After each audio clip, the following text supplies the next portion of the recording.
Hi ನಮಸ್ತೆ ಸ್ನೇಹಿತರೆ, ನಾನು ನಾಗಪ್ಪ, NCC ಅಕಾಡೆಮಿ ಬ್ಯಾಂಗ್ಳೂರು. ಇವತ್ತು ಜಿಯೋಗ್ರಫಿ ಕ್ವಶನ್ಸ್ಗಳು ಎಕ್ಸಾಮಲ್ಲಿ ಬಂದರೆ ಅಟೆಂಡ್ ಮಾಡೋದು ಹೇಗೆ, ಯಾವ ರೀತಿಯಲ್ಲಿ ನಾನು ಆನ್ಸರ್ನ ಮಾಡಬೇಕು, ಮತ್ತು ಈ ಕ್ಲಾಸಲ್ಲಿ ನಿಮಗೆ ಕ್ವಶನ್ಸ್ ಬಿಡಿಸೋದನ್ನು ಕೂಡ ಹೇಳ್ಕೊಡ್ತೀನಿ. ಮತ್ತು ಎಕ್ಸ್ಟ್ರಾ ಇನ್ಫಾರ್ಮೇಷನ್ ಕಲೆಕ್ಟ್ ಮಾಡೋದ್ರಿಂದ ಈ ಬೇಸ್ ಮೇಲೆ ಕ್ವಶನ್ಸ್ ಯಾವ ಥರ ಕೇಳಬಹುದು ಮತ್ತು ಇನ್ನಿತರ ಯಾವ ರೀತಿಯಲ್ಲಿ ವರ್ಕ್ ಮಾಡೋದು ಇವೆಲ್ಲವೂ ಕೂಡ ಸಿಗ್ತಾ ಬರುತ್ತೆ.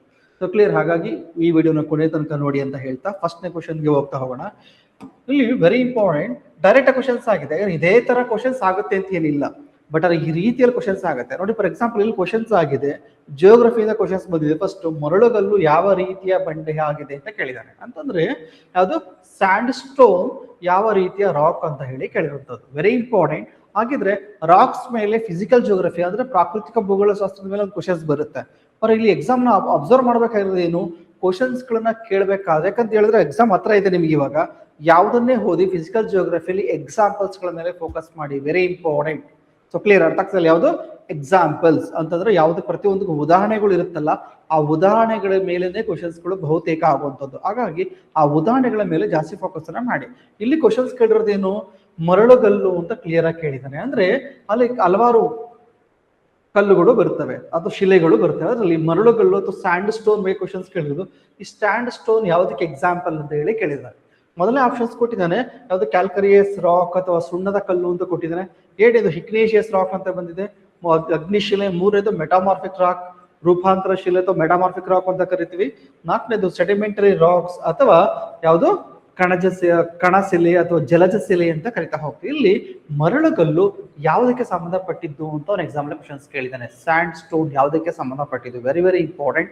ಇಲ್ಲಿ ಅಬ್ಸರ್ವ್ ಮಾಡಿ, ಡೈರೆಕ್ಟ್ ಆನ್ಸರ್ ಹೇಳ್ಬಿಡ್ತೀವಿ. ಇದು ಸೆಡಿಮೆಂಟರಿ ರಾಕ್ಸ್ ಅಂತ ಹೇಳಿ ಆನ್ಸರ್ ಇದಕ್ಕೆ. ಯಾವುದು ಸೆಡಿಮೆಂಟರಿ ರಾಕ್ಸ್, ಮರಳು ಕಲ್ಲು. ಆದ್ರೆ ಇಲ್ಲಿ ನಿಮಗೆ ರಾಕ್ಸ್ ಅಂತ ಬಂದೇಟಿಗೆ ನೀವು ಬ್ಯಾಕ್ ಗ್ರೌಂಡ್ ವರ್ಕೌಟ್ ಮಾಡ್ಬೇಕಿದ್ರ ಮೇಲೆ ಅಂದ್ರೆ ಶಿಲೆಗಳು. ಇಲ್ಲಿ ಹಾಕಿದ್ರೆ ಶಿಲೆಗಳನ್ನು ಕುರಿತು ಅಧ್ಯಯನ ಮಾಡುವ ಶಾಸ್ತ್ರ ಅಥವಾ ರಾಕ್ ಸ್ಟಡಿ ಆಫ್ ರಾಕ್ಸ್ಗೆ ನಾವು ಪೆಟ್ರಾಲಜಿ ಅಂತ ಕರಿತಾ ಹೋಗ್ತೀವಿ. Very important. ಇಲ್ಲಿ ಇದನ್ನೇ ಎಕ್ಸಾಮ್ ಕ್ವಶನ್ಸ್ ಕೇಳ್ಬೋದು. ಸ್ಟಡಿ ಆಫ್ ಪೆಟ್ರಾಲಜಿ ಅಂತಂದ್ರೆ ಶಿಲೆಗಳನ್ನು ಕುರಿತು ಅಧ್ಯಯನ ಮಾಡುವ ಶಾಸ್ತ್ರಕ್ಕೆ ನಾವು ಪೆಟ್ರಾಲಜಿ ಅಂತ ಕರಿತೀವಿ. ಹಾಗಾದ್ರೆ ಶಿಲೆಗಳನ್ನ ಎಷ್ಟು ಭಾಗವಾಗಿ ನಾವು ಮಾಡ್ತಾ ಹೋಗ್ಬೋದು. ರಾಕ್ಸ್ ಅಲ್ಲಿ ಎಷ್ಟು ಟೈಪ್ಸ್ ಗಳಿವೆ ಇಲ್ಲೇ ಕೊಟ್ಟಿದ್ದೇನೆ. ಅದು 3 ಟೈಪ್ಸ್ ಆಫ್ ರಾಕ್ಸ್ ಬರುತ್ತೆ ನಿಮ್ಗೆ ರಾಕ್ಸ್ ಗಳಲ್ಲಿ. ಒಂದು ಅಗ್ನಿಶಿಲೆ, ಮೆಟಾಮಾರ್ಫಿಕ್ ರಾಕ್, ಸೆಡಿಮೆಂಟರಿ ರಾಕ್ಸ್ ಅಂತ ಹೇಳಿ. ಅಂದ್ರೆ ಯಾವುದು igneous rock, metamorphic rock, sedimentary rocks ಇವೆಲ್ಲ ಕೂಡ ರಾಕ್ ಟೈಪ್ಸ್ ಇದೆ. Very important. ಶಿಲೆಗಳ ವಿಧಗಳು. ಶಿಲೆಗಳ ವಿಧಗಳು ಯಾವುದು, ಅಗ್ನಿಶಿಲೆ, ರೂಪಾಂತರ ಶಿಲೆ ಮತ್ತು ಪದರು ಶಿಲೆ ಅಥವಾ ಕಣಶಿಲೆ ಅಂತ 3 ಟೈಪ್ಸ್ ಬರುತ್ತೆ. ಎಕ್ಸಾಮಲ್ ಕ್ವಶನ್ಸ್ ಕೇಳಿದೆ ಅವನು ಯಾವ್ದ್ರ ಮೇಲೆ ಡೈರೆಕ್ಟ್ ಕ್ವಶನ್ಸ್ ಆಗುತ್ತೆ. ಇಲ್ಲಿ ಡೈರೆಕ್ಟ್ ಆಗಿ ಅಂತರ ಏನು ಅಂತ ಕೇಳೋದಕ್ಕಿಂತ ಹೆಚ್ಚಾಗಿ ನಿಮಗೆ ಎಕ್ಸಾಂಪಲ್ಸ್ ಗಳ ಮೇಲೆ ಕ್ವಶನ್ಸ್ ಕೇಳ್ತಾನೆ. ಫಾರ್ ಎಕ್ಸಾಂಪಲ್ ಅಗ್ನಿಶಿಲೆಗೆ ಎಕ್ಸಾಂಪಲ್ ಯಾವುದು, ಮೆಟಾಮಾರ್ಫಿಕ್ ರಾಕ್ಗೆ ಎಕ್ಸಾಂಪಲ್ ಯಾವುದು, ಸೆಡಿಮೆಂಟರಿ ರಾಕ್ಸ್ಗೆ ಎಕ್ಸಾಂಪಲ್ ಯಾವುದು ಅಂತ ಬರುತ್ತೆ. ಇಲ್ಲಿ ನಿಮ್ಗೆ ಆಗಿದ್ರೆ ಇಲ್ಲಿ ಅಬ್ಸರ್ವ್ ಮಾಡಿ ಒಂದೊಂದು ಎಕ್ಸಾಂಪಲ್ ಹೇಳ್ಬಿಡ್ತಾರೆ. ಇದನ್ನ ನೋಟ್ ಮಾಡ್ಕೊಳ್ಳಿ. ಎಕ್ಸಾಮ್ ಅಲ್ಲಿ ಬಹುತೇಕ ನಿಮ್ಗೆ ಹೆಲ್ಪ್ ಆಗುತ್ತೆ. ಇಗ್ನಿಷಿಯಸ್ ರಾಕ್ ಅದು ಹೇಗಾಗುತ್ತೆ, ಭೂಮಿ ಒಳಗಡೆ ಇರುವಂತಹ ಮ್ಯಾಗ್ಮಾ ಅಥವಾ ಭೂಮಿ ಒಳಗಡೆ ಇರುವಂತಹ ಮ್ಯಾಂಟಲ್ ಅಂತ ಬರುತ್ತೆ. ಭೂಮಿ ಒಳಭಾಗದಲ್ಲಿ ಅಲ್ಲಿ ಲಿಥೋಸ್ಫಿಯರ್ ಅಂತ ಭಾಗ ಬರುತ್ತೆ. ಅಲ್ಲಿಂದ ಒಳಗಡೆ ಮ್ಯಾಗ್ಮಾ ಇರುತ್ತೆ. ಆ ಮ್ಯಾಗ್ಮಾ ಭೂಮಿಯ ಮೇಲ್ಭಾಗಕ್ಕೆ ಬರುತ್ತೆ. ಈ ಮ್ಯಾಗ್ಮಾ ಭೂಮಿಯ ಮೇಲ್ಭಾಗಕ್ಕೆ ಬಂದು ಇದರ ಶಿಲೆಗಳಾಗಿ ಮಾರ್ಪಡುತ್ತಲ್ಲ ಭೂಮಿಯ ಒಳಭಾಗದಲ್ಲಿ ಮತ್ತು ಹೊರಭಾಗದಲ್ಲಿ.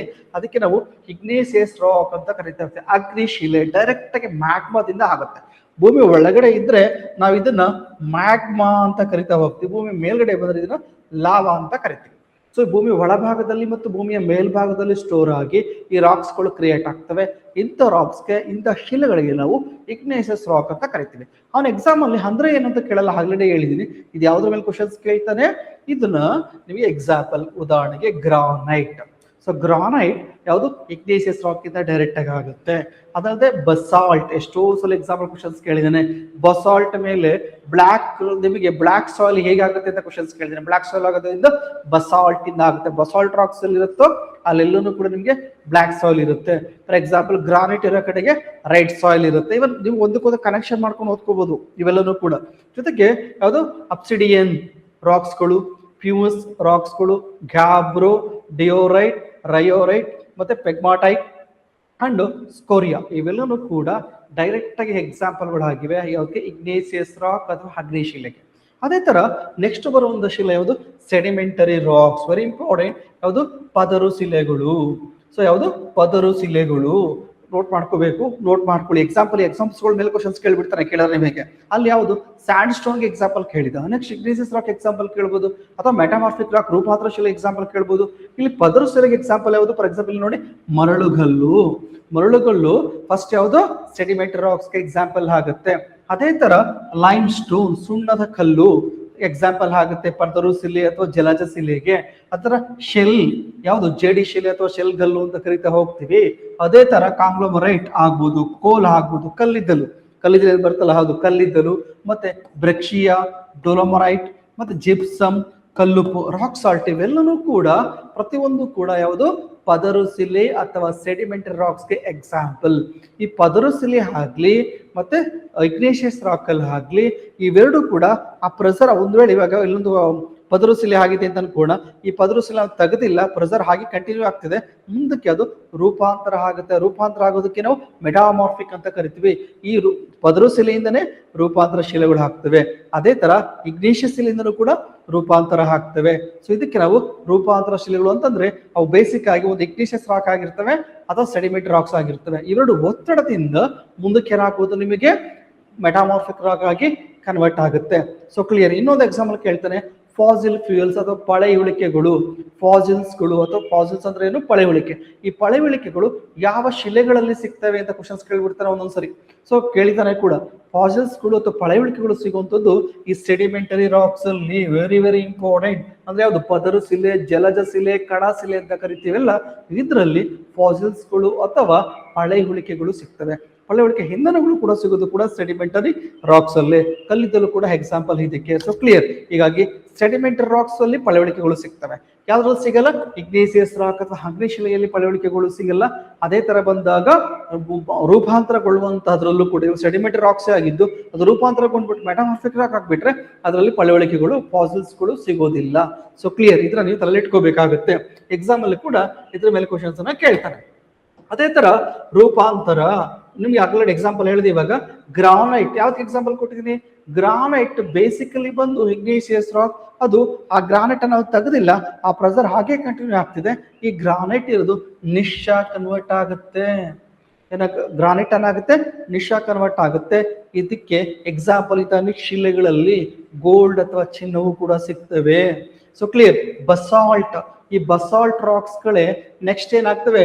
ಪದರು ಶಿಲೆಗಳಾಗ್ತವೆ. ಶಿಸ್ಟ್ ಶಿಲೆಗಳು ಅಥವಾ ಪದರ ಶಿಲೆಗಳು ಅಂತ ಕರಿತಾ ಹೋಗ್ತೀವಿ. ಉತ್ತರ ಕರ್ನಾಟಕ ಭಾಗದಲ್ಲಿ ನೋಡ್ತೀವಿ, ಎಲ್ಲಿ ಕಪ್ಪು ಮಣ್ಣು ಜಾಸ್ತಿ ಇರುತ್ತೋ ಆ ಭಾಗದಲ್ಲಿ ಬಸಾಲ್ಟ್ ರಾಕ್ ಸಿಗುತ್ತೆ. ಬಸಾಲ್ಟ್ ರಾಕ್ ಇರೋ ಕಡೆ ಮುಂದೆ ಏನಾಗುತ್ತೆ? ಶಿಸ್ಟ್ ಅಂತ ಪದರು ಶಿಲೆಗಳು ಸಿಗ್ತಾ ಬರ್ತವೆ. ಮರಳುಗಲ್ಲುಗಳು, ಸ್ಯಾಂಡ್ ಸ್ಟೋನ್ಗಳು ಕ್ವಾರ್ಟರ್ಸೈಟ್ ಆಗುವಂಥದ್ದು ಮುಂದೆ ಸ್ಟ್ಯಾಂಡ್ ಝೋನ್ಗಳು ಏನಾಗ್ತಾ ಹೋಗುತ್ತೆ? ಕನ್ವರ್ಟ್ ಆಗುತ್ತೆ. ಸ್ಫಟಿಕ ಶಿಲೆ ಅಥವಾ ಕ್ವಾರ್ಟರ್ಸೈಟ್ ಆಗುತ್ತೆ. ಅಂದ್ರೆ ಇವೆಲ್ಲವೂ ಕೂಡ ಮೆಟಾಮಾರ್ಫಿಕ್ ರಾಕ್. ಇವೆಲ್ಲವೂ ಕೂಡ ಎಕ್ಸಾಂಪಲ್ ಕೇಳ್ಬಿಡ್ತಾನೆ. ನಿಶ್ ಅನ್ನೋದು ಯಾವುದಕ್ಕೆ ಸೇರಿದ್ದು? ರೂಪಾಂತರ ಶಿಲೆ ಅಥವಾ ಮೆಟಾಮಾರ್ಫಿಕ್ ರಾಕ್. ಅದೇ ತರ ಪದರು ಶಿಲೆ, ಶಿಸ್ಟ್ ಶಿಲೆ, ಅದು ಕೂಡ ಯಾವುದು? Metamorphic rock. ಅದೇ ತರ ಸ್ಫಟಿಕ ಶಿಲೆನೂ ಕೂಡ ಮೊದಲೇನಾಗಿತ್ತು? Sand stone. ಯಾವ್ದು ಸ್ಯಾಂಡ್ ಸ್ಟೋನ್ ಅಂತಂದ್ರೆ ಯಾವುದು?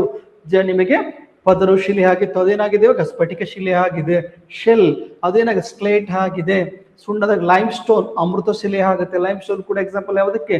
ಸೆಡಿಮೆಂಟರಿ ರಾಕ್ಸ್ಗೆನೆ. ಕಲ್ಲಿದ್ದಲು ಏನಾಗುತ್ತೆ ನಿಮಗೆ? ಗ್ರಾಫೈಟ್ ಆಗುತ್ತೆ. ನೋಡಿ ವೆರಿ ಇಂಪಾರ್ಟೆಂಟ್. ಕೋಲ್ ಇರೋದು ಗ್ರಾಫೈಟ್ ಆಗುತ್ತೆ. ಕೋಲ್ ಎಕ್ಸಾಂಪಲ್ ಸೆಡಿಮೆಂಟರಿ ರಾಕ್ಸ್ಗೆ. ಸೊ ಸೆಡಿಮೆಂಟರಿ ರಾಕ್ಸ್ ಏನ ಕನ್ವರ್ಟ್ ಆಗುತ್ತೆ? ಗ್ರಾಫೈಟ್ ಆಗಿ ಕನ್ವರ್ಟ್ ಆಗುತ್ತೆ. ಈ ಗ್ರಾಫೈಟ್ ಮುಂದೆ ವಜ್ರವಾಗಿ ಕನ್ವರ್ಟ್ ಆಗುತ್ತೆ. ಹಾಗೆ ಗ್ರಾಫೈಟ್, ಡೈಮಂಡ್ ಇವೆರಡೂ ಕೂಡ ಯಾವುದು?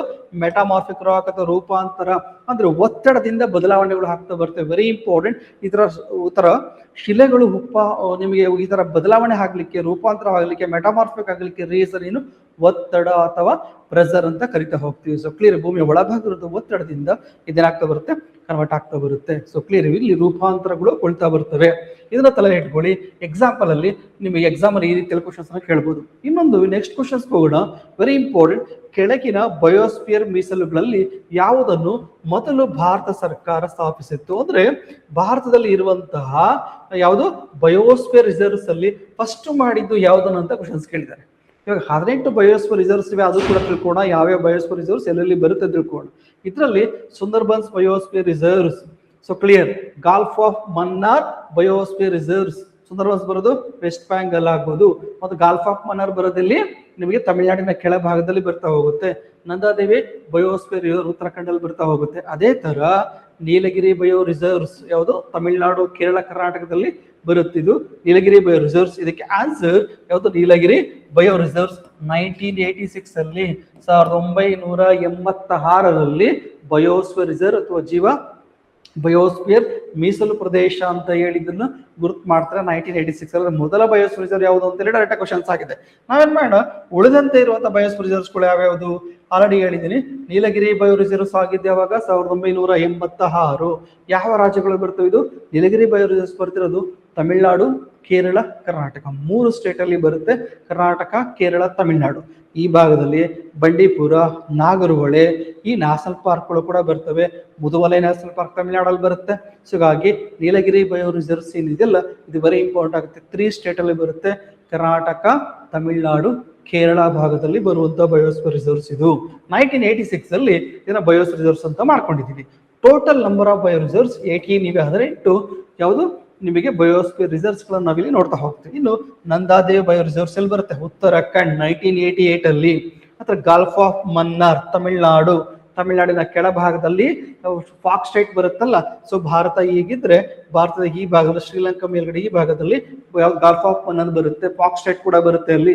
ಈ ಫಾಕ್ ಸ್ಟೇಟ್ ಯಾವ್ದಾದ್ರು ಡಿವೈಡ್ ಮಾಡೋದಂತ ಎಕ್ಸಾಮ್ ಅಲ್ಲಿ ಕೇಳಿದ್ರೆ ಆಲ್ರೆಡಿ ಶ್ರೀಲಂಕಾ ಮತ್ತು ಭಾರತವನ್ನ ಅಲ್ಲೇ ಬರುತ್ತೆ. ಯಾವುದು? Gulf of Mannar. ಈ ಗಾಲ್ಫ್ ಆಫ್ ಮನ್ನಾರ್ ತಮಿಳುನಾಡಲ್ಲಿ ಬರುತ್ತೆ. 1989 ಅಲ್ಲಿ ಆಗಿರುವಂತದ್ದು. ನೋಕ್ರೆಕ್ ಇದು ಎಷ್ಟೋ ಎಕ್ಸಾಮ್ ಅಲ್ಲಿ ಕೇಳಿದ್ದಾನೆ.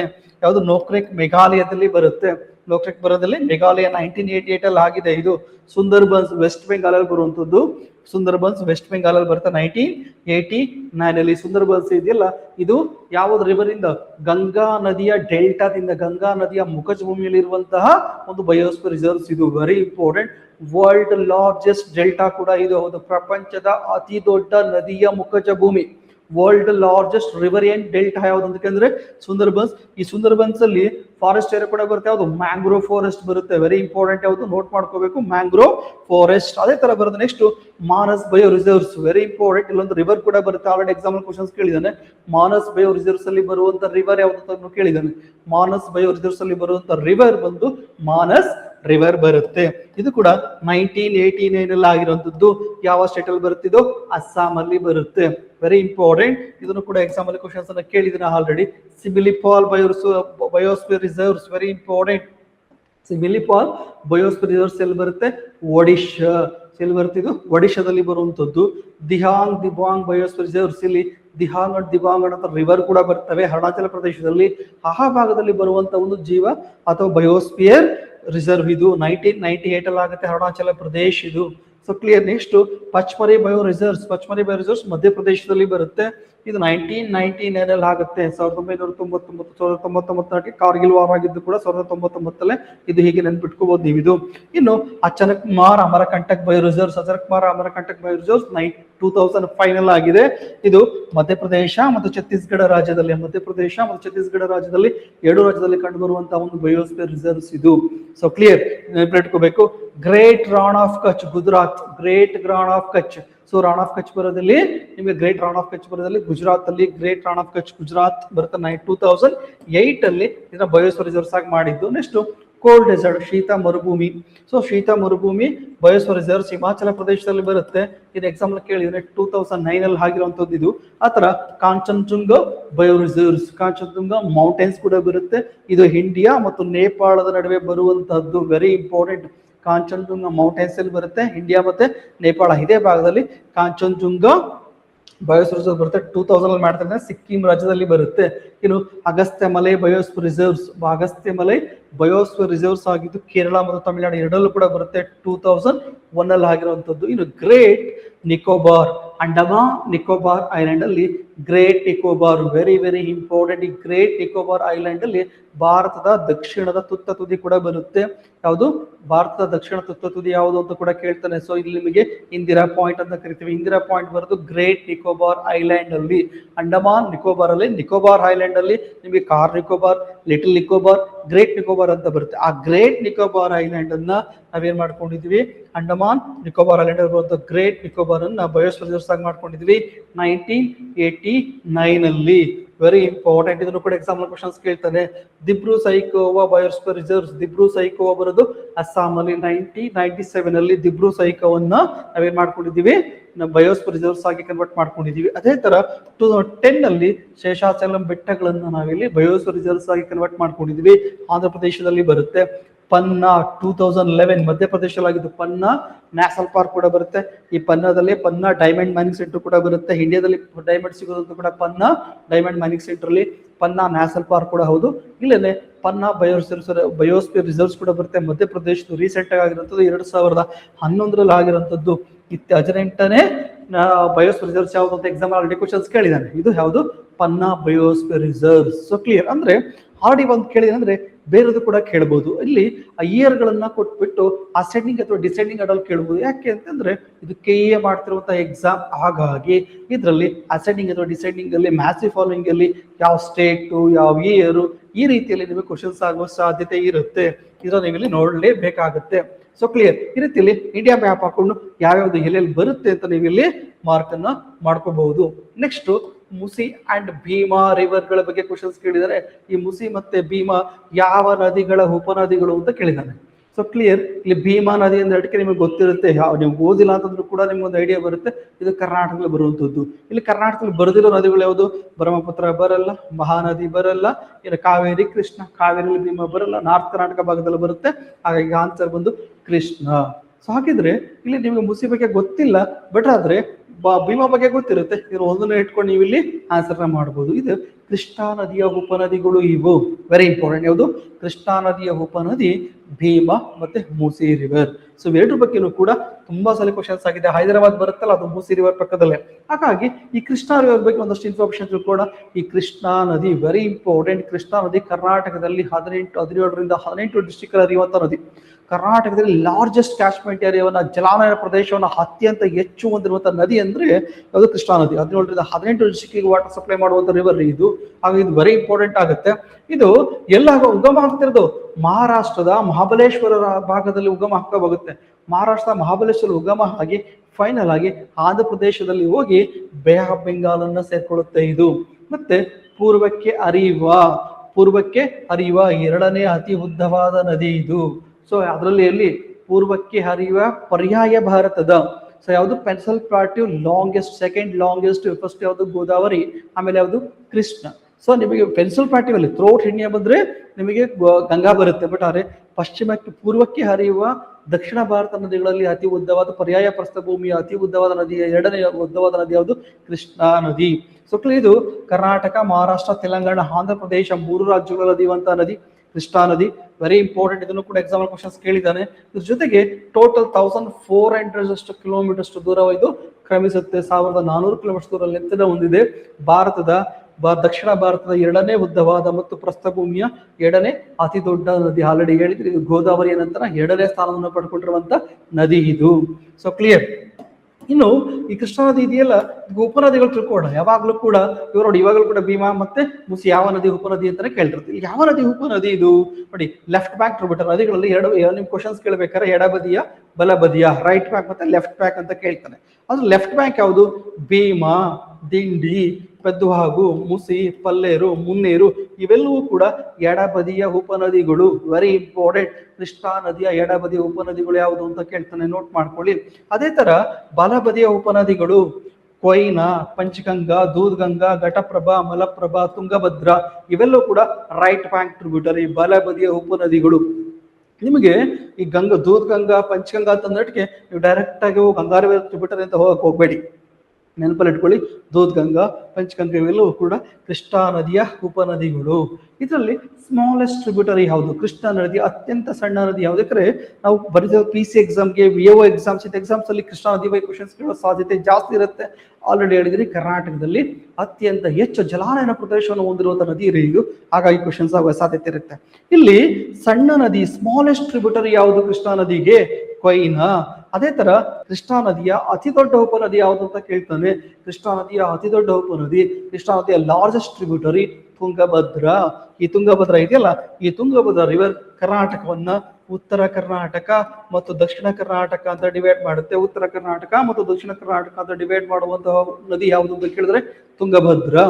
Clear, very important. ಕೃಷ್ಣಾ ನದಿ ಅತಿ ದೊಡ್ಡ ಉಪನದಿ ಯಾವುದು, ಲಾರ್ಜೆಸ್ಟ್ ಟ್ರಿಬ್ಯೂಟರಿ ಯಾವುದು ಅಂತ ಕೇಳಿದ್ರೆ ತುಂಗಭದ್ರ. ಸೊ ಕ್ಲಿಯರ್, ಹಾಗಾಗಿ ಇದ್ರ ಬಗ್ಗೆ ನೀವು ಇಟ್ಕೋಬೇಕಾಗುತ್ತೆ. ಇದಕ್ಕೆ ಈ ಕೃಷ್ಣಾ ನದಿಗೆ ಹಲವಾರು ಡ್ಯಾಮ್ಗಳು ಬರ್ತಾವ್ರಿ. ಆ ಡ್ಯಾಮ್ಗಳು ಹೇಳ್ತೀನಿ, ಯಾವ ಸ್ಟೇಟ್ ಅಲ್ಲಿ ಬರುತ್ತೆ ಕೂಡ ಹೇಳ್ತೀನಿ. ಮ್ಯಾಸಿವ್ ಫಾಲ್ ಕೊಟ್ಬಿಡ್ತಾರೆ, ವೆರಿ ಇಂಪಾರ್ಟೆಂಟ್, ಇದನ್ನ ನೋಟ್ ಮಾಡ್ಕೊಳ್ಳಿ. ಧೂಮ್ ಅಣೆಕಟ್ಟೆ ಮಹಾರಾಷ್ಟ್ರದಲ್ಲಿ ಬರುತ್ತೆ. ಇಪ್ಪರಗಿ ಬ್ಯಾರೇಜ್ ಎಲ್ಲಿ ಬರ್ತಾ ಇದೆ ನಿಮಗೆ, ಬಾಗಲಕೋಟೆ ಡಿಸ್ಟಿಕ್ ಅಲ್ಲಿ ಬರುತ್ತೆ. ಆಲಮಟ್ಟಿ ಜಲಾಶಯ ಬಿಜಾಪುರ ಮತ್ತು ಬಾಗಲಕೋಟೆ ಬೌಂಡ್ರಿಯಲ್ಲಿ ಬರುವಂತದ್ದು ಆಲಮಟ್ಟಿ ಜಲಾಶಯ. ಲಾಲ್ ಬಹದ್ದೂರ್ ಶಾಸ್ತ್ರಿ ಅಣೆಕಟ್ಟೆ ಅಂತ ಕೂಡ ಕರಿತೀವಿ. ಸೊ ಕ್ಲಿಯರ್, ವೆರಿ ಇಂಪಾರ್ಟೆಂಟ್, ಇದನ್ನು ಕೂಡ ನೋಟ್ ಮಾಡ್ಕೊಳ್ಳಿ. ನಾರಾಯಣಪುರ ಅಣೆಕಟ್ಟೆ, ನಾರಾಯಣಪುರ ಅಣೆಕಟ್ಟೆ ಬರೋದಲ್ಲಿ ಯಾದಗಿರಿ ಡಿಸ್ಟ್ರಿಕ್ಟ್ ಅಲ್ಲಿ. ಭೀಮಾ ಅಣೆಕಟ್ಟೆ ಎಲ್ಲಿ ಬರ್ತಿದ್ದು, ಮಹಾರಾಷ್ಟ್ರ. ಜುರಾಲ ಅಣೆಕಟ್ಟೆ ತೆಲಂಗಾಣ. ನೋಡಿ ಕೃಷ್ಣಾ ನದಿಗಿರುವಂತ ಡ್ಯಾಮ್ಸ್ಗಳು. ಶ್ರೀಶೈಲಂ ಡ್ಯಾಮ್ ಎಲ್ಲಿ ಬರ್ತಾ ಇದೆ, ಆಂಧ್ರ ಪ್ರದೇಶ್. ನಾಗಾರ್ಜುನ ಸಾಗರ ಡ್ಯಾಮ್ ಇದು ತೆಲಂಗಾಣದಲ್ಲಿ ಬರುತ್ತೆ. ಆಂಧ್ರ ಪ್ರದೇಶ ಮತ್ತು ತೆಲಂಗಾಣ ಬೌಂಡ್ರಿಯಲ್ಲಿ ಬರುವಂತಹ ಡ್ಯಾಮ್ ಇದು. ಆತರ ಪುಲಿಚಿಂತಾಲ ಅಣೆಕಟ್ಟೆ ಆಂಧ್ರ ಪ್ರದೇಶದಲ್ಲಿ ಬರುತ್ತೆ. ಅದೇ ತರ ಪ್ರಕಾಶಂ ಬ್ಯಾರೇಜ್ ಆಂಧ್ರ ಪ್ರದೇಶ್. ಇವೆಲ್ಲ ನೋಟ್ ಮಾಡ್ಕೋಬೇಕು. ಇದ್ರಲ್ಲಿ ಯಾವ್ದು ಬೇಕಾದ್ರೂ ಅವ್ರು ಕೇಳ್ಬೋದು. ನೀವು BO ಗಾರು ಕೇಳಿ, ಗ್ರೂಪ್ ಸಿ ಗಾರು ಕೇಳಿ, ಯಾವ ಎಕ್ಸಾಮ್ ಅವ್ರು ಕೇಳಿ, ಇದ್ರೊಡನೆ ಕೇಳೋ ಸಾಧ್ಯತೆ ಇರುತ್ತೆ. ಇದು ನೋಡಿ ತುಂಗಭದ್ರಾ ಅಣೆಕಟ್ಟೆ ಕರ್ನಾಟಕದಲ್ಲಿ ಇರುವಂತದ್ದು, ನಿಮ್ಗೆ ಗೊತ್ತಿರುವಂತದ್ದು. ಅದೇ ತರ ಇದು ನೋಡಿ ವೆರಿ ಇಂಪಾರ್ಟೆಂಟ್, ಇದು ಪ್ರಮುಖ ಅಂತಾರಾಜ್ಯ ಯೋಜನೆ. ಇದು 2 ರಾಜ್ಯಗಳು ಸೇರ್ಕೊಂಡು ಆಂಧ್ರ ಪ್ರದೇಶ ಮತ್ತು ಕರ್ನಾಟಕ ಮಾಡಿರುವಂತಹ ಪ್ರಾಜೆಕ್ಟ್ ಇದು ತುಂಗಭದ್ರಾ ಅಣೆಕಟ್ಟೆ. ಇನ್ನು ರಾಜೋಲಿ ಬಂದ ಅಣೆಕಟ್ಟೆ ತೆಲಂಗಾಣ, ಸುಂಕೆಸುಲ ಬ್ಯಾರೇಜ್ ಆಂಧ್ರ ಪ್ರದೇಶ. ಇವೆರಡೂ ಕೂಡ ಪ್ರಮುಖವಾಗಿರುವಂತಹ ಡ್ಯಾಮ್ಗಳು. ಇಷ್ಟು ಕೂಡ ಕೃಷ್ಣಾ ನದಿಯಲ್ಲಿ ಉಗಮ ಆಯಿತು, ಎಲ್ಲಿಗೆ ಸೇರ್ಕೊಳ್ತು, ಲೆಫ್ಟ್ ಬ್ಯಾಂಕ್ ಟ್ರಿಬ್ಯೂಟರಿ ಯಾವುದು, ರೈಟ್ ಬ್ಯಾಂಕ್ ಟ್ರಿಬ್ಯೂಟರಿ ಯಾವುದು. ಈ ಕೃಷ್ಣಾ ನದಿಗೆ 2 ನಿಮಗೆ ವಾಟರ್ ಡಿಸ್ಪ್ಯೂಟ್ ಇರುವಂತದ್ದು. ಹಾಗಾಗಿ ಈ ಸಂಬಂಧಪಟ್ಟ 2 ಕಮಿಟಿಗಳು ಇದುವರೆಗೆ ಆಗಿದೆ, 2 ಟ್ರಿಬ್ಯುನಲ್ಸ್ ಆಗಿದೆ. ಕೃಷ್ಣಾ ನದಿಯ ಯಾವುದು, Krishna river water dispute. Next ಹಾಕೋಣ ಯಾವುದು, ಕೃಷ್ಣಾ ನದಿಯ ಜಲ ವಿವಾದ. ಇದಕ್ಕೆ ನೋಡಿ ಯಾವ್ದಾರು ರಾಜ್ಯಗಳ ನಡುವೆ, 2 ರಾಜ್ಯಗಳ ನಡುವೆ ಜಲ ವಿವಾದವಾದರೆ, ಇಂಟರ್ಸ್ಟೇಟ್ ವಾಟರ್ ಡಿಸ್ಪ್ಯೂಟ್ ಕ್ರಿಯೇಟ್ ಆಯ್ತು ಅಂದ್ರೆ ಆವಾಗ ಒಂದು ನ್ಯಾಯಾಧೀಕರಣವನ್ನ, ಒಂದು ಟ್ರಿಬ್ಯುನಲ್ಸ್ ಅನ್ನ ಮಾಡ್ಕೊಳ್ತೀವ್ರಿ. ಆ ಟ್ರಿಬ್ಯುನಲ್ಸ್ ಅಥವಾ ನ್ಯಾಯಾಧೀಕರಣವನ್ನ ಮಾಡಬೇಕು ಅಂದ್ರೆ ಯಾವ ಆರ್ಟಿಕಲ್ ಅನ್ನ, ವಿಧಿಯ ಅಡಿ ಅಥವಾ ಯಾವ ವಿಧಿಯ ಅಡಿಯಲ್ಲಿ ಈ ಒಂದು ಇಂಟರ್ಸ್ಟೇಟ್ ವಾಟರ್ ಡಿಸ್ಪ್ಯೂಟ್ ಬಂದಾಗ ನಾವಿಲ್ಲಿ ಟ್ರಿಬ್ಯುನಲ್ಸ್ ಗಳನ್ನ ಕ್ರಿಯೇಟ್ ಮಾಡ್ಕೊಳ್ತೀವಿ ಅಂತ ಕೇಳಿದ್ರೆ ಯಾವುದು, ಆರ್ಟಿಕಲ್ 262 ವಿಧಿ 267 ಅಡಿಯಲ್ಲಿ ಅಂತಾರಾಜ್ಯಗಳ ನಡುವೆ, ಬೇರೆ ಬೇರೆ ರಾಜ್ಯಗಳ ನಡುವೆ ವಿವಾದಗಳು ಕ್ರಿಯೇಟ್ ಆದಾಗ ನ್ಯಾಯಾಧೀಕರಣವನ್ನ ಮಾಡ್ಕೊಳ್ತೀವಿ. ಅದರ ಜೊತೆಗೆ ಇಂಟರ್ಸ್ಟೇಟ್ ವಾಟರ್ ಡಿಸ್ಪ್ಯೂಟ್ ಆಕ್ಟ್, ಅಂತಾರಾಜ್ಯ ಜಲ ವಿವಾದ ಕಾಯ್ದೆ 1956, ಇಂಟರ್ಸ್ಟೇಟ್ ವಾಟರ್ ಡಿಸ್ಪ್ಯೂಟ್ ಆಕ್ಟ್ 1956 ಇದರ ಅಡಿಯಲ್ಲಿ, ಅಂತಾರಾಜ್ಯ ಜಲ ವಿವಾದ ಕಾಯ್ದೆ 1956 ಅಡಿಯಲ್ಲಿ ಈ ಟ್ರಿಬ್ಯುನಲ್ಸ್ ಗಳನ್ನ ಮಾಡ್ಕೊಳ್ತೀವಿ. ಆಗ 2 ರಾಜ್ಯಗಳ ನಡುವೆ ವಿವಾದ ಕ್ರಿಯೇಟ್ ಆದಾಗ ಯಾವ ಕಾಯ್ದೆಯನ್ನ ಬಳಕೆ ಮಾಡ್ತಾರೆ, ಇಂಟರ್ಸ್ಟೇಟ್ ವಾಟರ್ ಡಿಸ್ಪ್ಯೂಟ್ ಆಕ್ಟ್ 1956, ಅಂತಾರಾಜ್ಯ ಜಲ ವಿವಾದ ಕಾಯ್ದೆ 1956. So clear. ಅದೇ ತರ ವಿಧಿ 267 ಅಡಿಯಲ್ಲಿ ಟ್ರಿಬ್ಯುನಲ್ಸ್ ಅಥವಾ ನ್ಯಾಯಾಧೀಕರಣಗಳನ್ನ ಮಾಡ್ಕೊಳ್ತೀವಿ. ಅದೇ ರೀತಿಯಲ್ಲಿ ಫಸ್ಟ್ ನ್ಯಾಯಾಧೀಕರಣವನ್ನ ಮಾಡ್ಕೊಂಡಿದ್ದು ಕೃಷ್ಣಾ ವಾಟರ್ ಡಿಸ್ಪ್ಯೂಟ್ ಟ್ರಿಬ್ಯುನಲ್ 1969, 1969 ಅಂತಾರಾಜ್ಯ ಜಲವಿವಾದಗಳು ಕ್ರಿಯೇಟ್ ಆದಾಗ ಕೃಷ್ಣಾ ನದಿಗೆ ಸಂಬಂಧಪಟ್ಟಂತೆ ಕೃಷ್ಣಾ ವಾಟರ್ ಡಿಸ್ಪ್ಯೂಟ್ ಟ್ರಿಬ್ಯುನಲ್ಸ್ ಅನ್ನ, ಕೃಷ್ಣಾ ನದಿ ವಿವಾದವನ್ನು ಬಗೆಹರಿಸಿಕೋಸ್ಕರ ಒಂದು ಟ್ರಿಬ್ಯುನಲ್ಸ್ ಅನ್ನ ಮಾಡ್ಕೊಳ್ತೀವಿ 1969. ಇದಕ್ಕೆ ಹೆಡ್ ಯಾರು ಆಗಿದ್ರು ಅಂತ ಕೇಳಿದ್ರೆ ಬಚಾವತ್ ಅವರು. ಹಾಗಾಗಿದ್ರೆ ಬಚಾವತ್ ಕಮಿಷನ್ ಅಂತಾನೆ ಕರಿತೀವಿ. 1969 ಆಗುತ್ತೆ ಬಚಾವತ್ ಕಮಿಷನ್. ಎಕ್ಸಾಮ್ ಅಲ್ಲಿ ಕೇಳೋದು ಬಚಾವತ್ ಕಮಿಷನ್ ಯಾವ ರಿವರ್ಗೆ ಸಂಬಂಧಪಟ್ಟಿದ್ದು ಡೈರೆಕ್ಟ್ ಕೇಳಬಹುದು. ಸೊ ಕ್ಲಿಯರ್, ಯಾವುದು, ಕೃಷ್ಣಾ ರಿವರ್ಗೆ ಸಂಬಂಧಪಟ್ಟಿದ್ದು ಒಂದು ರಿಪೋರ್ಟ್ ಅನ್ನು ಕೊಡುತ್ತೆ ಸರ್ಕಾರಕ್ಕೆ. ಯಾವ ರಿಪೋರ್ಟ್ ಕೊಡೋದು, 1973 1973 ರಿಪೋರ್ಟ್ ಅನ್ನ ಕೊಡುತ್ತೆ.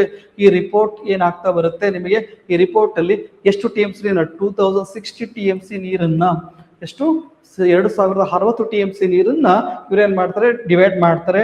ಸೊ 560 TMC ನೀರನ್ನ ಮಹಾರಾಷ್ಟ್ರಕ್ಕೆ, 700 TMC ನೀರನ್ನ ಕರ್ನಾಟಕಕ್ಕೆ, 800 TMC ನೀರನ್ನ ಆಂಧ್ರ ಪ್ರದೇಶಕ್ಕೆ ಕೊಡ್ತಾರೆ. ಹಾಗಾಗಿ ಯಾಕಂದ್ರೆ 1973 ಅಂತ ಹೇಳಿದ್ರೆ ಆ ಟೈಮ್ನಲ್ಲಿ ತೆಲಂಗಾಣ ರಾಜ್ಯ ಆಗಿರಲಿಲ್ಲ. ತೆಲಂಗಾಣ ಕ್ರಿಯೇಟ್ ಆಗಿದ್ದೆ 2014. ಸೊ ಕ್ಲಿಯರ್, ಅಲ್ಲಿವರೆಗೆ ಆಂಧ್ರ ಪ್ರದೇಶದ ಭಾಗ ಆಗಿತ್ತಲ್ವ ಅದು. ಹಾಗಾಗಿ ಮಹಾರಾಷ್ಟ್ರ, ಕರ್ನಾಟಕ, ಆಂಧ್ರ ಪ್ರದೇಶಕ್ಕೆ ನೀರು ಹಂಚಿಕೆಯನ್ನ ಮಾಡ್ತಾರೆ. ಯಾವಾಗ, 1973 ಅವ್ರು ಆಯ್ಕೆ ಆಗಿದ್ದು 1969. ಇದಾದ್ಮೇಲೆ Krishna water dispute tribunals, so ಯಾವುದು, ಅಂತಾರಾಜ್ಯ ಜಲವಿವಾದಗಳನ್ನು ಬಗೆಹರಿಸಲಿಕ್ಕೋಸ್ಕರ ಮತ್ತೆ ಇನ್ನೊಂದು ಟ್ರಿಬ್ಯುನಲ್ಸ್ ಮಾಡ್ಕೊಳ್ತಾರೆ. ಅಂದ್ರೆ 2ನೇ ಟ್ರಿಬ್ಯುನಲ್ಸ್, ಯಾಕಂದ್ರೆ ಇದು ಬಗೆಹರಿಯಲ್ಲ, ಮತ್ತೆ ವಿವಾದ ಇರುತ್ತೆ. ಹಾಗಾಗಿ ಈ ಕೃಷ್ಣಾ ರಿವರ್ಗೆ 2ನೇ ಟ್ರಿಬ್ಯುನಲ್ ನ ಮಾಡ್ಕೊಡ್ತಾರೆ 2004. ಇದಕ್ಕೆ ಕಮಿಟಿ ಹೆಡ್ ಆಗಿದ್ದು ಬ್ರಿಜೇಶ್ ಕುಮಾರ್. ಅದಕ್ಕಿಂತ ಬ್ರಿಜೇಶ್ ಕುಮಾರ್ ಕಮಿಟಿ ಅಂತ ಕೂಡ ಕರಿತೀವಿ, ಬ್ರಿಜೇಶ್ ಕುಮಾರ್ ಕಮಿಟಿ. ಈ ಬ್ರಿಜೇಶ್ ಕುಮಾರ್ ಕಮಿಟಿ ಯಾವುದಕ್ಕೆ ಸಂಬಂಧಪಟ್ಟಿದ್ದು, ಕೃಷ್ಣಾ ರಿವರ್ಗೆ. ಬಚಾವತ್ ಕಮಿಟಿ ಸಂಬಂಧಪಟ್ಟಿದ್ದು ಕೂಡ ಕೃಷ್ಣಾ ರಿವರ್ಗೆ. ಮತ್ತೆ 2ನೇ ಬಾರಿಗೆ ಇನ್ನೊಂದು ಆಯೋಗವನ್ನ ಮಾಡ್ತಾರೆ. ಟ್ರಿಬ್ಯುನಲ್ಸ್ ಹೆಡ್ ಯಾರಾಗಿರ್ತಾರೆ, ಬ್ರಿಜೇಶ್ ಕುಮಾರ್ ಅವರು. ಇವರು ರಿಪೋರ್ಟ್ ಅನ್ನ ಕೊಡ್ತಾರೆ 2010. ಸೊ ಕ್ಲಿಯರ್, 2004 ಮಾಡ್ತಾರೆ, 2010 ರಿಪೋರ್ಟ್ ಕೊಡ್ತಾರೆ. ಇದ್ರ ಪ್ರಕಾರ ಮಹಾರಾಷ್ಟ್ರಕ್ಕೆ 666 TMC ನೀರುಗಳನ್ನ ಕೊಡ್ತಾರೆ. ಕರ್ನಾಟಕಕ್ಕೆ 911 TMC ನೀರನ್ನು ಆಗಿದೆ. ಅಟ್ ಪ್ರೆಸೆಂಟ್ ಕರ್ನಾಟಕ ಪಡ್ಕೊಳ್ತಿರೋಂಥದ್ದು ಎಷ್ಟು ಆಗಿದ್ರೆ 911 TMC ನೀರುಗಳನ್ನ. Very important. ಆದ್ರೆ ಆಂಧ್ರ ಪ್ರದೇಶ 1001 TMC ನೀರನ್ನ, ಇವಾಗ ಈ 1001 TMC ನೀರನ್ನ ಆಂಧ್ರ ಪ್ರದೇಶ ಮತ್ತು ತೆಲಂಗಾಣ ಹಂಚಿಕೆಯನ್ನ ಮಾಡ್ಕೊಳ್ತಿವೆ.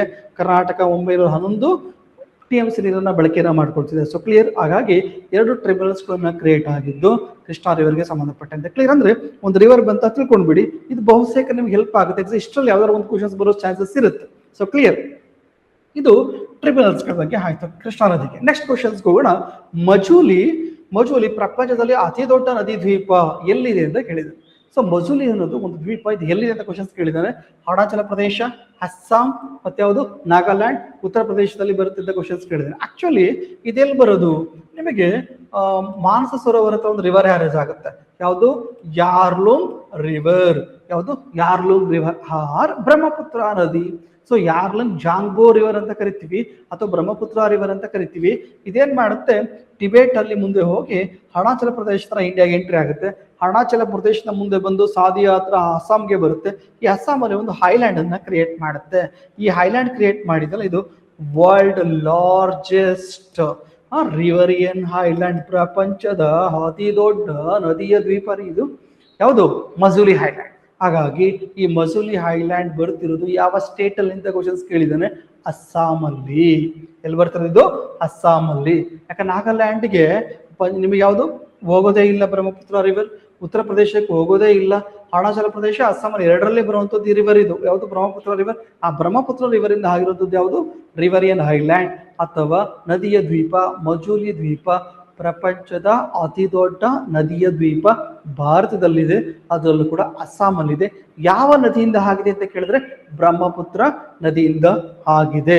So clear. ಇದು ವೆರಿ ವೆರಿ ಇಂಪಾರ್ಟೆಂಟ್. ಇದ್ರ ಜೊತೆಗೆ ಭಾರತದಲ್ಲಿರುವಂತಹ ಇತರೆ ಅಂಡಮಾನ್ ನಿಕೋಬಾರ್. ಈಗ ಅಂಡಮಾನ್ ನಿಕೋಬಾರ್ ಅನ್ನ ಯಾವ ಡಿಗ್ರಿ ಡಿವೈಡ್ ಮಾಡುತ್ತೆ ಅಂತ ಕೇಳ್ಬೋದು. Andaman Nicobar 10 degree channel divide ಮಾಡುತ್ತೆ. So clear. ಆ ತರ ಅಂಡಮಾನ ಮತ್ತೆ ನಿಕೋಬಾರ್ ಡಿವೈಡ್ ಮಾಡೋದು ಯಾವುದು? ಮತ್ತೆ ಯಾವುದು? ಲಕ್ಷದ್ವೀಪಗಳಲ್ಲಿ 9 ಡಿಗ್ರಿ ಚಾನಲ್ ಬರುತ್ತೆ, 8 ಡಿಗ್ರಿ ಚಾನಲ್ ಬರುತ್ತೆ. ಇದು ಯಾವ್ದನ್ನ ಡಿವೈಡ್ ಮಾಡ್ತೇವೆ ಅಂದ್ರೆ ಡೈರೆಕ್ಟ್ ಕ್ವಶನ್ಸ್ ಗಳು ಆಗ್ಬಿಡ್ತವೆ. ಇವೆಲ್ಲವನ್ನ ನೋಡ್ಕೋಬೇಕಾಗುತ್ತೆ. ಸಾಲ್ಸೆಟ್ ಐಲ್ಯಾಂಡ್ ಎಲ್ಲ ಬರುತ್ತೆ ಅಂತ ಕೇಳ್ತಾರೆ. ಈಗಿನ ಮುಂಬೈ ಇದೆಲ್ಲ, ಈ ಮುಂಬೈನೇ ಸಾಲ್ಸೆಟ್ ಐಲ್ಯಾಂಡ್. ಆ ಮುಂಬೈ ಇರುವ ಭಾಗವೇ ಸಾಲ್ಸೆಟ್ ಐಲ್ಯಾಂಡ್. ಹೈಯೆಸ್ಟ್ ಪಾಪ್ಯುಲೇಷನ್ ಇರುವಂತಹ ಐಲ್ಯಾಂಡ್ ಇದು. ಅತ್ಯಂತ ಹೆಚ್ಚು ಜನಸಂಖ್ಯೆ ಇರುವಂತಹ ದ್ವೀಪ ಯಾವುದು ಅಂತ ಕೇಳ್ತಾನೆ. ಅದೇ Salsette island, Mumbai. So clear. ಇದು ನೀವು ತಲೆ ಇಟ್ಕೋಬೇಕಾಗುತ್ತೆ. ಇಲ್ಲಿ ಯಾವುದು? ಮಜೂಲಿ ಐಲ್ಯಾಂಡ್ ಬಗ್ಗೆ ನಾವು ಕೇಳಿದ್ರೆ ನಾವು ಆನ್ಸರ್ ಮಾಡಿದ್ದೀವಿ. ನೆಕ್ಸ್ಟ್ ವೆರಿ ಇಂಪಾರ್ಟೆಂಟ್, ಇಲ್ಲಿ 82.5 ಡಿಗ್ರಿ ಬಗ್ಗೆ ಕ್ವಶನ್ಸ್ ಆಗಿದೆ. ಸೊ ಎಷ್ಟು? 82.5 ಡಿಗ್ರಿ ಮೇಲೆ ಕ್ವಶನ್ಸ್ ಆಗಿದೆ. ಭಾರತದಲ್ಲಿ 82.5 ಡಿಗ್ರಿ ರೇಖಾಂಶ. ಸೊ ನಿಮಗೆ ಅಂದ್ರೆ ನಾವು ಇಂಡಿಯಾದ ಸ್ಟ್ಯಾಂಡರ್ಡ್ ಟೈಮ್ ಲೈನ್ ಏನ್ ಬರುತ್ತಲ್ವಾ, ಆ ಸ್ಟ್ಯಾಂಡರ್ಡ್ ಟೈಮ್ ಲೈನ್ ನಿರ್ಧಾರ ಮಾಡುವಂತ ರೇಖೆ ಯಾವುದು? 82.5 ಡಿಗ್ರಿ. ಈ 82.5 ಡಿಗ್ರಿ ಯಾವ ಯಾವ ರಾಜ್ಯಗಳ ಮೇಲೆ ಹೋಗುತ್ತೆ ಇವೆಲ್ಲ ಕೂಡ ಗೊತ್ತಿರಬೇಕು. ಇಲ್ಲಿ ಕ್ವಶನ್ಸ್ ಕೇಳಿರೋದೇನು? ನಿಮ್ಗೆ ಈ ಕೆಳಗಿನ ರೇಖಾಂಶಗಳು ಯಾವುದು ಭಾರತದ ಪ್ರಮಾಣಿತ ಮೆಡಿಟೇರಿಯನ್ ಆಗಿದೆ? ಮೆಡಿಟೇರಿಯನ್ ಅಂತ ಹೇಳಿದ್ರೆ ನಿಮಗೆ ಮೆರಿಡಿಯನ್ ಆಗಿದೆ. ಮೆರಿಡಿಯನ್ ಅಂತ ಕೇಳಿದ್ರೆ ಗ್ರೀನ್ವಿಚ್ ಮೆರಿಡಿಯನ್ ಟೈಮ್ ಬರುತ್ತಲ್ಲ, ಅದೇ ತರ ಭಾರತದ ಸ್ಟ್ಯಾಂಡರ್ಡ್ ಟೈಮ್ ಲೈನ್ ಎಷ್ಟನೇ ರೇಖಾಂಶದಲ್ಲಿ ಹಾದೋಗುತ್ತೆ ನೋಡಿ. ಇದು 0 ಡಿಗ್ರಿ ಅಂತಂದ್ರೆ ಇದು ನಿಮಗೆ ಲಂಡನ್ ಮೇಲೆ ಹಾದೋಗುವಂಥದ್ದು. ಈ 0 ಡಿಗ್ರಿಯಿಂದ ಪೂರ್ವಕ್ಕೆ ಬಂದ್ರೆ ಇಲ್ಲಿ 82.5 ಡಿಗ್ರಿ ಈಸ್ಟ್ ಏನ್ ಮಾಡುತ್ತೆ? ಭಾರತದಲ್ಲಿ ಹಾದೋಗುತ್ತೆ. ಇದನ್ನ ನಾವು 82.5 ಡಿಗ್ರಿಯನ್ನ ಭಾರತದ ಕಾಲಮಾನ ರೇಖೆ ಅಂತ ಹೇಳಿ ಮಾಡ್ಕೊಂಡಿದ್ವಿ. ಇಂಡಿಯಾ ಸ್ಟ್ಯಾಂಡರ್ಡ್ ಟೈಮ್ ಲೈನ್ ಅಂತ ಹೇಳಿ ಮಾಡ್ಕೊಂಡಿದ್ವಿ. ಅಂದ್ರೆ ಸೂರ್ಯನ ಬೆಳಕು ಡೈರೆಕ್ಟ್ ಆಗಿ 82.5 ಡಿಗ್ರಿ ಮೇಲೆ ಬಿದ್ದಾಗ ನಮ್ಮ ವಾಚ್ ಅಲ್ಲಿ ಮಧ್ಯಾಹ್ನ 12 ಗಂಟೆ ಆಗಿರುತ್ತೆ. ಇಂಡಿಯಾಗೆ ಒಂದೇ ಟೈಮ್ ಝೋನ್ ಇರೋದು. ಯಾವ ನಿಮಗೆ ಇಲ್ಲಿ ಕ್ವಶನ್ಸ್ ಅದನ್ನೇ ಕೇಳಿರೋದವನು ಯಾವ ರೇಖಾಂಶದ ಮೇಲೆ?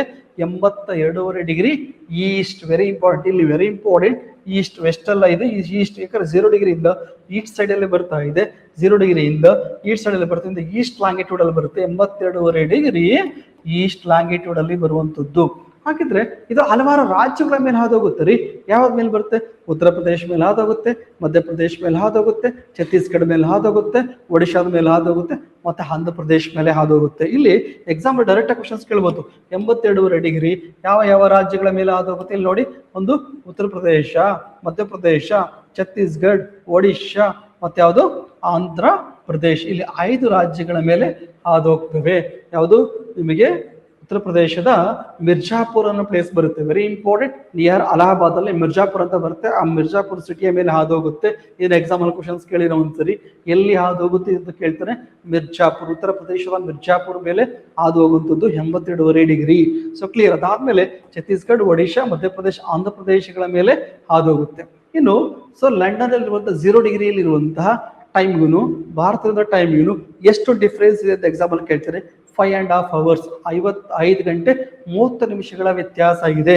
ಸೊ GMT 0 ಡಿಗ್ರಿ, GMT ನಿಮಗೆ ಲೈನ್ಗೂ ಭಾರತಕ್ಕೂ ಇರುವಂತದ್ದು ಎಷ್ಟು? 5 ಗಂಟೆ 30 ನಿಮಿಷ. So clear. ಇದು ಕೂಡ ಎಕ್ಸಾಮ್ ಕ್ವಶನ್ಸ್ ಕೇಳಿದಾನೆ. ಅದೇ ತರ ಒಂದು ಲಾಂಗಿಟ್ಯೂಡ್ ಇಂದ ಇನ್ನೊಂದು ಲಾಂಗಿಟ್ಯೂಡ್ಗೆ ಸನ್ರೈಸ್ ಪಾಸ್ ಆಗ್ಬೇಕಾದ್ರೆ ಒಂದು ಲಾಂಗಿಟ್ಯೂಡ್ ಇಂದ ಇನ್ನೊಂದು ಲಾಂಗಿಟ್ಯೂಡ್ಗೆ ನಿಮಗೆ ಸೂರ್ಯನ ಕಿರಣಗಳು ಹಾದು ಹೋಗ್ಬೇಕು ಅಂದ್ರೆ, ಒಂದು ರೇಖಾಂಶದಿಂದ ಇನ್ನೊಂದು ರೇಖಾಂಶಗಳಿಗೆ ಸೂರ್ಯನ ಕಿರಣ ಹಾದು ಹೋಗ್ಬೇಕು ಅಂದ್ರೆ 4 ನಿಮಿಷ ಟೈಮ್ ತಗೊಳುತ್ತೆ. Very important. ಎಷ್ಟು ನಿಮಿಷ ಟೈಮ್ ತಗೊಳುತ್ತೆ? 4 minutes. ಸೊ 4 minutes ಟೈಮ್ ತಗೊಳುತ್ತೆ. ನಿಮಗೆ ಅದೇ ತರ 15 ರೇಖಾಂಶಗಳನ್ನ ಹಾದು ಹೋಗ್ಬೇಕು ಅಂತಂದ್ರೆ ನಿಮಗೆ ಎಷ್ಟು ಬೇಕಾಗುತ್ತೆ? ಸೊ 15 ನಿಮಿಷ, 15 ರೇಖಾಂಶಗಳಿಗೆ 60 ನಿಮಿಷ ಬೇಕಾಗುತ್ತೆ. ಅಂದ್ರೆ 1 hour ಅಲ್ಲಿ ಎಷ್ಟು ರೇಖಾಂಶಗಳನ್ನ, ಎಷ್ಟು ಲ್ಯಾಂಗಿಟ್ಯೂಡ್ ನ ಸನ್ರೈಸ್ ಪಾಸ್ ಮಾಡುತ್ತೆ? ಎಷ್ಟು? 15 ರೇಖಾಂಶಗಳನ್ನ ಪಾಸ್ ಮಾಡುತ್ತೆ. ಟೋಟಲ್ ರೇಖಾಂಶಗಳು ಇರೋದೆಷ್ಟು? ಟೋಟಲ್ ಲ್ಯಾಂಗಿಟ್ಯೂಡ್ಸ್ ಇರೋದೆಷ್ಟು? 360. So clear. ಸೊ ಇದನ್ನ ನೆನಪಲ್ಲಿ ಇಟ್ಕೊಳ್ಳಿ. 360 ರೇಖಾಂಶಗಳು ಲ್ಯಾಂಗಿಟ್ಯೂಡ್ಸ್ ಇದೆ. ಇದರಲ್ಲಿ ಒಂದು ಲ್ಯಾಂಗಿಟ್ಯೂಡ್ ಇಂದ ಇನ್ನೊಂದು ಲ್ಯಾಂಗಿಟ್ಯೂಡ್ಗೆ ಸನ್ರೈಸ್ ಪಾಸ್ ಆಗ್ಬೇಕು ಅಂದ್ರೆ, ಸೂರ್ಯನ ಕಿರಣ ಮೂವ್ ಆಗ್ಬೇಕು ಅಂತ ಹೇಳಿದ್ರೆ 4 minutes ಟೈಮ್ ತಗೊಳುತ್ತೆ. 1 hour ಅಲ್ಲಿ ಸೂರ್ಯನ ಕಿರಣಗಳು ಎಷ್ಟು? 15 ಲ್ಯಾಂಗಿಟ್ಯೂಡ್ಗಳನ್ನ, ರೇಖಾಂಶಗಳನ್ನ ಹಾದೋಗಿರ್ತವೆ. ಹಾಗಾಗಿ 360 ರೇಖಾಂಶಗಳನ್ನ ಕವರ್ ಮಾಡಲಿಕ್ಕೆ 24 ಗಂಟೆಗಳಷ್ಟು ತಗೊಳ್ಳುತ್ತೆ. ಇದನ್ನು ಇಟ್ಕೊಳ್ಳಿ. So clear. ಇನ್ನು ಅದೇ ತರ ನಿಮಗೆ ಭಾರತದ ಕಾಲಮಾನ ರೇಖೆ ಯಾವುದು? 82.5 ಡಿಗ್ರಿ ಅಂತ ನೋಡಿದ್ವಿ. ಅದೇ ತರ ಈ ಕೆಳಗಿನಗಳಲ್ಲಿ ಯಾವ ಲೋಹ ಭೂಮಿಯ ಪದರದಲ್ಲಿ ಅತ್ಯಂತ ಏರಳವಾಗಿರೋ ಲೋಹವಾಗಿದೆ? ವೆರಿ ಇಂಪಾರ್ಟೆಂಟ್ ರೀ. ಈ ಕ್ವಶನ್ಸ್ ನೋಡಿ, ಲೋಹ ಅಂತ ಕ್ಲಿಯರ್ ಆಗಿ ಕೇಳಿದಾನೆ. ಇಲ್ಲಿ ಕೀವರ್ಡ್ಸ್ ಮಾರ್ಕ್ ಮಾಡ್ಕೋಬೇಕು. ಇದರಲ್ಲಿ ನೋಡ್ಬೇಕಾಗಿರೋದು ಯಾವುದು? ಮೆಟಲ್. ಅರ್ತ್ ಕ್ರಸ್ಟ್ ಅಲ್ಲಿ ಭೂಮಿಯ ಮೇಲ್ಭಾಗದಲ್ಲಿ ಸಿಗುವಂತದ್ರಲ್ಲಿ ಲೋಹ ಯಾವುದು ಅಂತ ಕೇಳಿರೋದು. Very important. ಇಲ್ಲಿ ನಿಮಗೆ ಯಾವುದು, ನಿಮಗೆ ಎಲಿಮೆಂಟ್ಸ್ ಯಾವುದು ಅಂತ ಕೇಳಿದ್ರೆ, ಮೂಲ ಧಾತು ಯಾವುದು ಅಂತ ಕೇಳಿದ್ರೆ ಡೈರೆಕ್ಟ್ ಆಗಿ ನಿಮಗೆ ಆಕ್ಸಿಜನ್ ಬಂದ್ಬಿಡ್ತಾ ಇತ್ತು. ಇಲ್ಲಿ ಆಕ್ಸಿಜನ್ ಬರಲ್ಲ. ಯಾಕಂತಂದ್ರೆ ಅದು ಲೋಹನೂ ಅಲ್ಲ, ಆಗ ಅದೊಂದು ಅಲೋಹ. ಇಲ್ಲಿ ಎಕ್ಸಾಮ್ ಕ್ಲಿಯರ್ ಆಗಿ ಕೇಳಿದ್ದಾನೆ ಲೋಹ ಯಾವುದು ಅಂತ. ಆಪ್ಷನ್ ಎ ಮೆಗ್ನೀಷಿಯಂ ಕೊಟ್ಟಿದ್ದಾನೆ, ಬರಲ್ಲ. ಆಪ್ಷನ್ ಬಿ ಐರನ್ ಕೊಟ್ಟಿದ್ದಾನೆ, ಬರಲ್ಲ. ಆಪ್ಷನ್ ಸಿ ತಾಮ್ರ ಕೊಟ್ಟಿದ್ದಾರೆ, ಕಾಪರ್ ಬರಲ್ಲ. ಆಪ್ಷನ್ ಡಿ ಅಲ್ಯೂಮಿನಿಯಂ ಕೊಟ್ಟಿದ್ದಾರೆ. ಹಾಗಿದ್ರೆ ಈ ಅರ್ತ್ ಕ್ರಸ್ಟ್ ಅಲ್ಲಿ ಯಾವ ಲೋಹ ಹೆಚ್ಚಾಗಿದೆ ನೋಡಿ, ಈ ಕೀವರ್ಡ್ಸ್ ಅಲ್ಲಿ ಇಟ್ಕೋಬೇಕು. ಲೋಹ ಹೆಚ್ಚಾಗಿರೋದು ಯಾವುದು? ಯಾವುದು ಲೋಹ ಹೆಚ್ಚಾಗಿರೋದು ಅಂದ್ರೆ ಅಲ್ಯೂಮಿನಿಯಂ ಹೆಚ್ಚಾಗಿ ಇದೆ. ಆದ್ರೆ ಇಲ್ಲಿ ನೋಡಿ, ಶೇಕಡಾವಾರು ಪರ್ಸೆಂಟೇಜ್ ಅಲ್ಲಿ ಬಂದಾಗ ಯಾವ ಎಲಿಮೆಂಟ್ಸ್, ಧಾತು ಯಾವ್ದು ಜಾಸ್ತಿ ಇದೆ? ಇಲ್ಲಿ ಆಗಿದ್ರೆ ಯಾವುದು? ಆಕ್ಸಿಜನ್, ಅಲೋಹ 46.6% ಅಷ್ಟು ಬರುತ್ತೆ. ಅತ್ಯಂತ ಹೆಚ್ಚು ಇರುವಂತ ಧಾತು ಯಾವುದು? ಮೂಲ ಧಾತು ಯಾವುದು? ಅರ್ತ್ ಕ್ರಸ್ಟ್ ಅಲ್ಲಿ ಭೂಮಿಯ ಮೇಲ್ಭಾಗದಲ್ಲಿ ಆಕ್ಸಿಜನ್ ಆಕ್ಚುಲಿ, ಬಟ್ ಯಾವುದು? ಅಲೋಹ. ಅಲ್ಲಿ ಕೇಳಿದ ಯಾವುದು? ಲೋಹ. ಇದು ಸಿಲಿಕಾನ್. ಲೋಹ ಮತ್ತು ಅಲೋಹ ಎರಡೂ ಗುಣಗಳನ್ನು ಕೂಡ ಹೊಂದಿದೆ. Very important. ಲೋಹ ಮತ್ತು ಅಲೋಹಗಳ ಎರಡೂ ಗುಣಗಳನ್ನು ಹೊಂದಿರೋದ್ರಲ್ಲಿ ಹೈಯೆಸ್ಟ್ ಯಾವ್ದು ಕೇಳಿದ್ರೆ ಸಿಲಿಕಾನ್ ಬರುತ್ತೆ. 27.77% ಅಷ್ಟು ಬರುತ್ತೆ. ಇನ್ನು ಅಲ್ಯೂಮಿನಿಯಂ ಹಾಗಿದ್ರೆ ಕಂಪ್ಲೀಟ್ಲಿ ಲೋಹ ಇರೋದು ಯಾವ್ದಲ್ಲಿ? ಅಲ್ಯೂಮಿನಿಯಂ. ಸೊ ಮೆಟಲ್ ಇರೋದು ಯಾವ್ದಲ್ಲಿ? ಅಲ್ಯೂಮಿನಿಯಂ 8.09% ಬರುತ್ತೆ. ಸೆಕೆಂಡ್ ಐರನ್ 5% ಬರುತ್ತೆ. ಕ್ಯಾಲ್ಸಿಯಂ 3.6 ಬರುತ್ತೆ. ಉಳಿದಂತೆ ಪೊಟ್ಯಾಸಿಯಂ, ಸೋಡಿಯಂ, ಮೆಗ್ನೀಷಿಯಂ ಇತರ ಎಲಿಮೆಂಟ್ಸ್ಗಳು ಬರ್ತಾ ಹೋಗ್ತವೆ. ಎಕ್ಸಾಮ್ ಅಲ್ಲಿ ನೀವು ಇದನ್ನು ನೋಟ್ ಮಾಡ್ಕೊಂಡು ಇಟ್ಕೊಂಡಿರಿ. ಬೇರೆ ಎಕ್ಸಾಮ್ಸ್ ಅಲ್ಲೂ ಕೂಡ ಕೇಳಬಹುದು, ಅಥವಾ ಇದೇ ಎಕ್ಸಾಮ್ಸ್ ಅಲ್ಲೂ ಕೂಡ ಕೇಳಬಹುದು. ಎಷ್ಟು VAO, ಗ್ರೂಪ್ ಸಿ ಎಕ್ಸಾಮ್ಸ್ ಅಲ್ಲೂ ಕೂಡ ಇದನ್ನ ಕೇಳಬಹುದು. ಇದನ್ನ ನೋಟ್ ಮಾಡಿ ಇಟ್ಕೊಳ್ಳಿ, ಬಹುತೇಕ ನಿಮ್ಗೆ ಹೆಲ್ಪ್ ಆಗುತ್ತೆ. ಹೈಯೆಸ್ಟ್ ಎಲಿಮೆಂಟ್ಸ್ ಯಾವ್ದು ಕೇಳ್ಬಿಟ್ರೆ ಡೈರೆಕ್ಟ್ ಆಗಿ ತುಂಬಾ ಕ್ವಶನ್ಸ್ ಆಗಿದೆ. ಮೂಲ ಧಾತು ಹೆಚ್ಚಿರೋದು ಯಾವ್ದು? ಆಮ್ಲಜನಕರ ಆನ್ಸರ್ ಆಗುತ್ತೆ. ಲೋಹ ಅಲೋಹಗಳಲ್ಲಿ ಎರಡು ಹೆಚ್ಚಾಗಿರೋದು ಯಾವುದಲ್ಲಿ? ಸಿಲಿಕಾನ್. ಲೋಹ ಮತ್ತು ಅಲೋಹ ಎರಡು ಗುಣಗಳನ್ನು ಹೊಂದಿರುವಂತದ್ದು ಯಾವುದು? ಸಿಲಿಕಾನ್.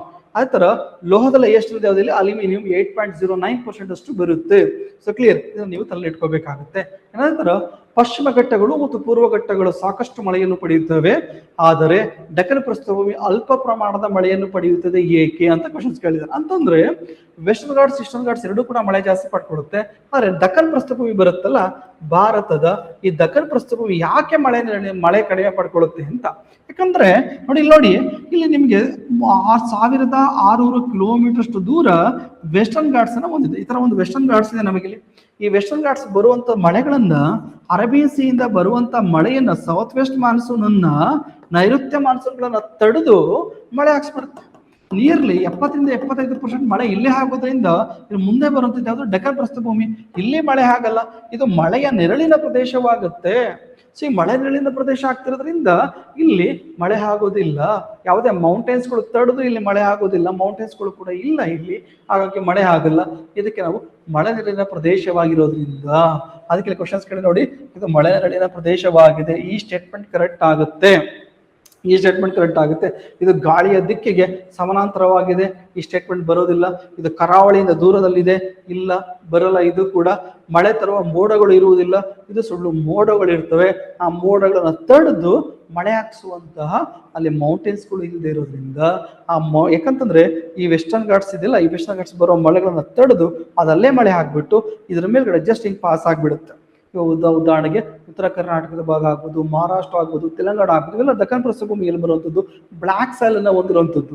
ಹಾಗಾಗಿ ಈ ಬ್ಲಾಕ್ ಸಾಯಿಲ್ ಹೊಂದಿರೋ ಕಡೆಗೆ ಯಾಕೆ ಹಿಂಗ್ ಆಗುತ್ತೆ ಅಂದ್ರೆ, ಈ ಬ್ಲಾಕ್ ಸಾಯಿಲ್ ಇರುತ್ತಲ್ಲ ಅಲ್ಲೆಲ್ಲ ಬೇಸಿಕ್ ಲಾವದಿಂದ ಆಗಿರುತ್ತೆ. ಅಂದ್ರೆ ಅಲ್ಲಿ ಮೌಂಟೇನ್ಸ್ಗಳು ಇರೋದಿಲ್ಲ, ಪ್ಲೈನ್ ಏರಿಯಾ ಇರುತ್ತೆ.